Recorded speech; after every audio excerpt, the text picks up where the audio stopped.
Sabahınız xeyir. Bugünkü dərsimiz 7-yə bölünmə əlamətidir.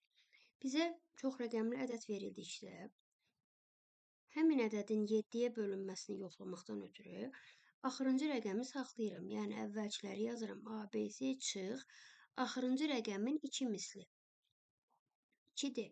Əgər bu alınmış fərq 7-yə bölünürsə, yəni ki, 7-nin misilləridirsə, aydındır ki, bu mənfi də ola bilər, 0 da ola bilər. Məsəl üçün, mənfi 7 olsa, deməli, bu fərq belə deyim, mənfi 7 də olsa 7-yə bölünür, 0 da olsa 7-yə bölünür, tutaq ki, 14 da olsa 7-yə bölünür. İndi dediklərimi misal üzərində göstərim. Məsəl üçün, 147. Deməli, 7-ni saxlayıram, qabaqda qalır 14 çıxılsın, axırıncını 2-yə vururam. 7-ni vururam 2-yə, 14 çıxanda qalır 0. 0 olduğuna görə deməli 147 7-yə bölünür. İndi məsəl üçün 76-nı yoxlayaq.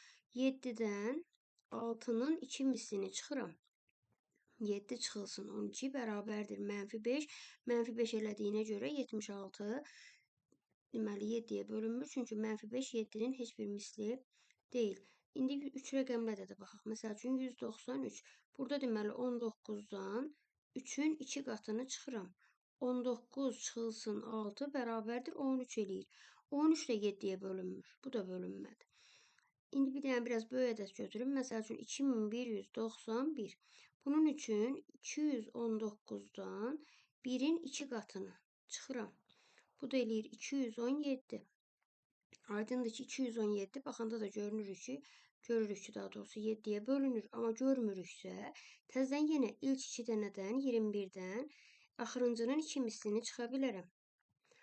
21-dən 14-ü çıxanda 7 qaldığına görə, deməli bu 2191 ədədi 7-yə qalıqsız bölünür.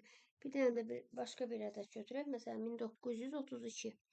1932 ədədinin bölünməsini yoxlamaqdan ötürü 193-dən 2-nin 2 qatını çıxıram. 193-dən